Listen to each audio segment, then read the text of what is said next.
Master, thank you for listening to me. Today I want to talk about suffering. We usually want to run away from suffering. We hate suffering.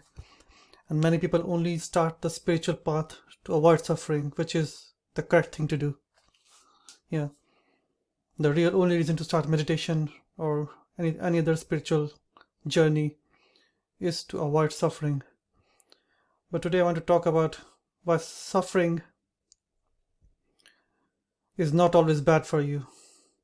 Suffering is the best gift our higher self gives to us. It might sound cruel, it might sound, harsh for me to say this, but most people will only make spiritual progress when they're suffering. Suffering is the only way they'll make any progress. And so suffering is needed, unfortunately. So let me explain this a little bit. I was in a forum recently, and people were asking, like, people are starting their own projects, and they're like, "Why do you do it? Why?" And I get bored and I quit. Side projects or side business or something like creative, like writing a book or painting something, or one of those things. Something that's not your day job, or if it's a business, it's not yet your day job. You're just starting it as a side, something on the side. And many people quit, and somebody suggested you need to know your big why. Why are you doing this? And there are a lot of techniques like the 5 whys. You ask, why am I doing it? Why am I doing it? And there are other ways to find out why. But it got me thinking. The reason people feel lost and confused is because, and I'm sorry to say this, they haven't felt real suffering. And suffering, I don't mean something like, your boyfriend or girlfriend dumps you and you're feeling crap, but the next day you're okay, sort of okay. I'm not talking about mild suffering. I'm talking about the suffering, where you're on your knees and you're crying and all hope seems lost and there's nothing you can do. Which you literally think about killing yourself because the future is completely, as far as you're done, it's all finished, it's all gone. So to use an example, your girlfriend or boyfriend dump you, you lose your job, you have no savings, and you're about to be kicked out of your house. And you see no future in front of you, and you're down on your knees saying, this is as bad as it gets. I'm screwed.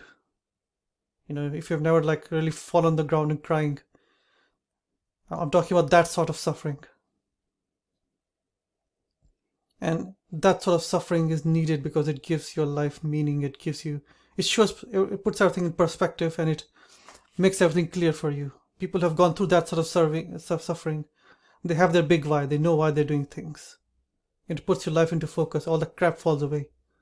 Suddenly all the small things that you thought were important, suddenly they just go because nobody cares.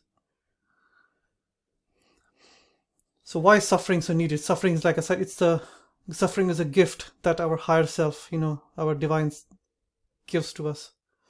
And it looks like it's very painful, and it is painful. And many people will never recover from it. But the reason suffering is so useful is because, like I said, we have this ego, this thinking mind. And it's stuck in its own loop. It's always circling round and round and round, always having solutions, talking non-stop, chatter, giving opinions. It has an opinion of everything, it's a judgment on everything. That's why most people, they start meditate and they don't see any effect. They find a guru, they don't see any effect. They join a church or an Eastern monastery, they see no effect. Because the main problem, this monkey mind, this chattering non-stop, chatter, it is still in control. You meditate, the monkey mind takes over. Your meditation is taken over by the ego. It becomes an egoic thing. You go to the temple or the church, and that's the ego. Says, "Oh, I'm so spiritual. Look at me," or "Oh, look at me. I meditate. I'm better than these people who are wasting their time on Facebook or Twitter or whatever." And you feel better and the ego takes over. And suffering is how you get out of this loop, because in extreme suffering, when you're extreme suffering, when you completely lose all faith, all hope, when you're down on your knees crying, like it's all finished, that's when the ego just shuts up. The ego says, okay, I give up.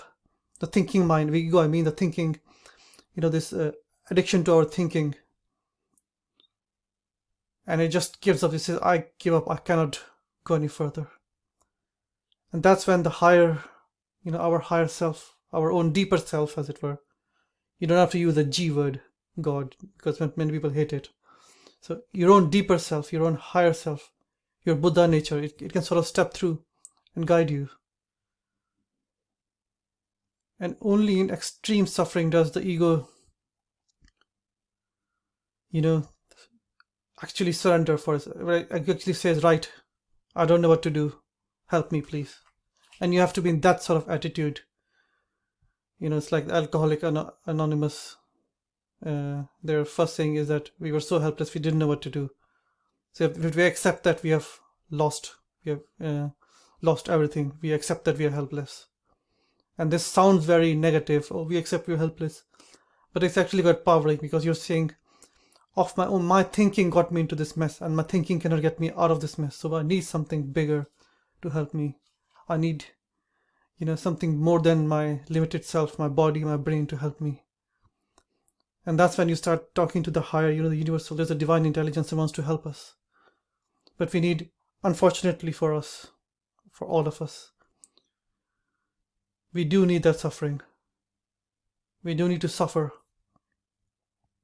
And another thing suffering does is, one, it puts you in touch with the, the divine self, the higher, your inner self, your own Buddha, your inner divine nature. That's the first thing it does.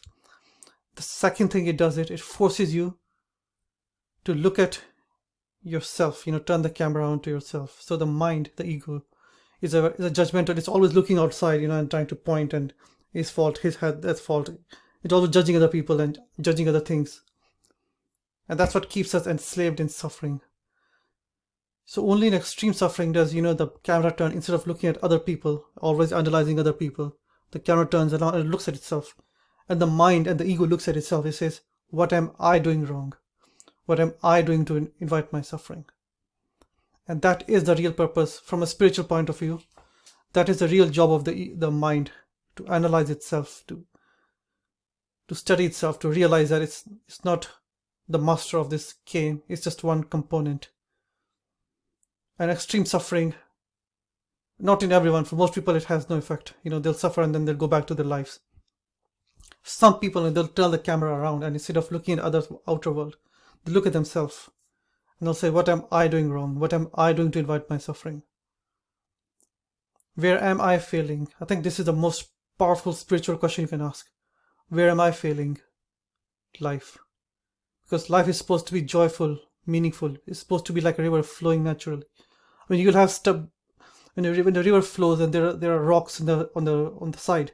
The river doesn't stop. You don't say, oh my God, my way is blocked. The river just smashes through them. It goes over them. It goes around them. Yeah. The river nothing, even a mountain can stop a river, right? A river will cut through mountains. In America, the Grand Canyon, it was formed by just water cutting through rock over millions of years. So nothing can stop the river. It just keep flowing. That's how life should be. I mean, you'd get obstacles, you get problems in the life. You'd get disease and sickness and people close to you dying, or you lose your job. All that's fine. But your life should still flow like a river. If there's something blocking your way, like a river, you just go around it, you go over it. And that's how life should feel. And if it's not feeling that way, that means something has gone wrong. And that something that's gone wrong is not something outside of you. It's not the evil government or the corporations or, whoever who's suppressing you, oil companies or whatever. It's your own mind. This is the biggest bully in your head. Ultimately, in extreme suffering, you just have to turn the camera around. You have to say, what am I doing to invite my suffering? What am I doing wrong? What am I doing wrong? How am I creating my suffering? How am I creating my world? Because, there are two things. One is events, so something bad might happen. You might lose your job. Your husband or wife might have to leave you, or someone close to you might die. So bad things will happen to you. We can't stop them. But most of us, the reason we are really stressed has nothing to do with outer events. It's the story we tell ourselves. We have this story running in our head non-stop. My boss is evil. He hates me. My wife doesn't respect me. My husband is a crook. all men are cheating crooks. All women hate, respect men. It's something outside of you. It's always your fault, your fault, your fault, your fault, your fault. And at one point, you have to turn the camera and say, what am I? How am I contributing to this? And we are contributing to this because we create a story in our head and we tell that story over and over, and that whatever you keep repeating to yourself will happen. It's a law of attraction. It's a law of, and even if you don't believe in law of attraction because it's too woo woo for you, even psychologically this is true. I can, I'll invite you to look at, what's his name? Can't remember his name now. This is scientist Richard Wiseman. He wrote a book about luck. He said how to get lucky. And Richard Wiseman is he's a psychology professor. He's not some new age woo-woo guru. And he says the same things. He says, you see the world. If you're constantly in your head saying, I'm crap, you'll miss opportunities, you'll miss good stuff. Because that's how your brain is programmed. Search for Richard Wiseman's book, I think How to Get Lucky or something like that. So we create our own reality, we create our own suffering through our own non-stop thinking pattern, our addiction to our thinking, and suffering, true suffering in which we completely feel helpless, like everything is lost. That's the time the biggest spiritual progress makes, because we are forced to confront that this bully, this demon who lives inside of us. We're forced to look at him. We're forced to turn the attention around, the mind around, and look at ourselves. And it is painful. And I'm not just being light. It can be very hurtful and painful. But unfortunately, it's the only way to grow spiritually. Now, some people might say we only started on this spiritual path, to avoid suffering, and that's a good thing. But the point is, we do have to confront our shadow self, as it were, our darkness, and that process is painful. It will lead through suffering, and there's light at the end of the tunnel. But the way there is full of the darkness and is full of thorns on the road. It's full of pain and suffering. And you can avoid the suffering if you're willing to trust your own inner self, your deeper self. We've got a wiser self inside of us who can guide us. But most of us don't listen to the inner self, and that's why we suffer. So if you were to ask me, how can I avoid suffering? I would say, don't run from suffering. Don't seek it. Don't be a masochist. Don't look for trouble. But if suffering is coming, you might just have to look at yourself and see, how am I inviting this? First ask yourself, is it real suffering, or are you just making up a story in your head? The world is out to get me, everyone hates me, nobody respects me. Ask yourself that. And if you're 100% sure, you're very brutally honest with yourself, and you're sure that you are not creating it, then ask the higher self for guidance. A Course in Miracles says that every time a problem is created, the solution for that is created at the same time. The universe creates a solution for every problem at the same time the problem is created. But we don't know the problem because we are so stuck in our heads. We need to get out of this thinking, this brain, this physical device. We need to access the bigger brain, the bigger intelligence, and ask it for help. And until we have completely been in alignment with our higher self, we will keep suffering, unfortunately. Because suffering is a way that you're being shown that you're not in alignment with your true self. We have a higher self, a true self that loves us and wants the best for us. And every time, if we diverge from it, the higher self is going one way and we are going the other way, we'll suffer. So it's a sign. It's not something to be avoided, not something to run away from, something to accept. When you suffer, my advice to you is to sit down. Thank the higher self. One, ask it for guidance.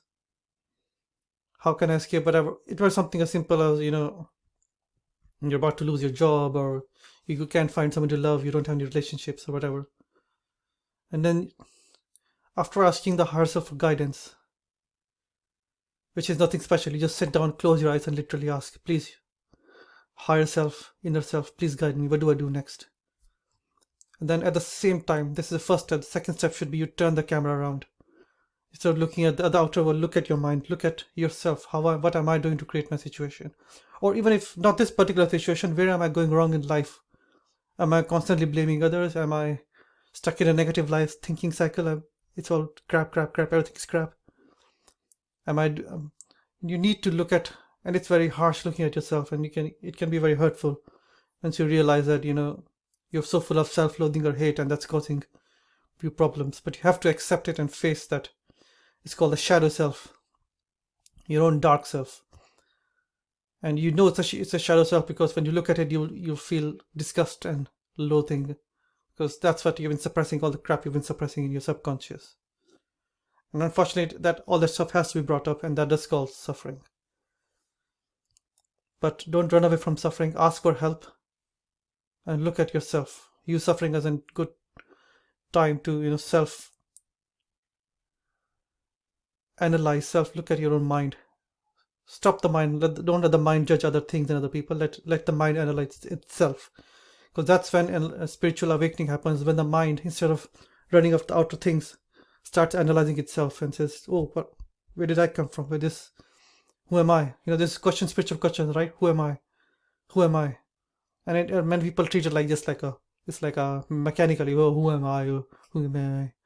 But who am I supposed to be a very spiritual question. It's supposed to move you to your core. It's supposed to really hit you hard. Who am I? And that only happens when the mind analyzes itself. When the mind looks at itself, says, "What's this suffering? I'm not these negative thoughts, these painful thoughts. That's not me. I'm not even the good thoughts. What am I? Where am I getting my power from?" That's when the mind realizes that it's just a small, cog in the machine.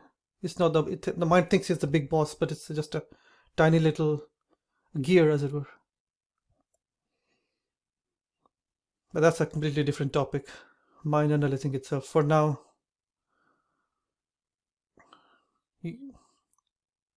I hate to say it, but until we are in 100% alignment, we will suffer. Don't run from suffering. And extreme suffering is needed for spiritual progress. Everybody I know who, made big spiritual strides, they didn't do it from meditation, they didn't do it from yoga, they didn't do it from Tai Chi, they didn't do it from, God appearing before them and giving them psychic powers.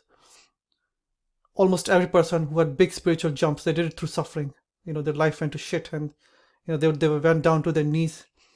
But like most people who recover, they're on their knees, and the next day they're the same. People who make this real spiritual progress, they're the ones that when they're on their knees, they say, "Right, what am I doing wrong? How can I change my life?" And they're open to the higher self for guidance, and that's when they make the biggest progress. So don't run from suffering. I wrote this down. I was making some notes because I was meditating just 2 minutes ago, and this thing came to me, and I said, "Damn, I have to write it down. Then I said I have to record it, because this is not me. This is really powerful. This is coming from outside of me." And I just wrote this down. I wasn't thinking. I just closed my eyes. And it says, "Unfortunate are those who have never experienced real suffering." People who have never experienced real suffering, when you're down on your knees and crying on the floor, they're unfortunate. This sounds very cruel, but it's very true, because it's only this extreme suffering that, puts you in touch with your higher self and your higher guidance, and helps you grow spiritually. So don't run from suffering. Welcome it and use it as an excuse or as a tool to improve your life. And trust me, suffering will give you meaning. It'll give you purpose in life. It'll tell you why you're living. But people say, "What's the purpose of my life?" Nobody can tell you. I can't tell you. Your guru can't tell you. But suffering will tell you. That's your best friend. Suffering is your best friend. And you don't need to suffer forever. Once you understand where you're going wrong, you can put yourself in alignment with your higher self, and then you don't have to suffer. You don't have to suffer. You have to suffer until you realize you don't need to suffer. It's a bit confusing. Eckhart Tolle said this. I think I didn't understand it until some time later. I'm very grateful you listened to me. Thank you very much. Namaste.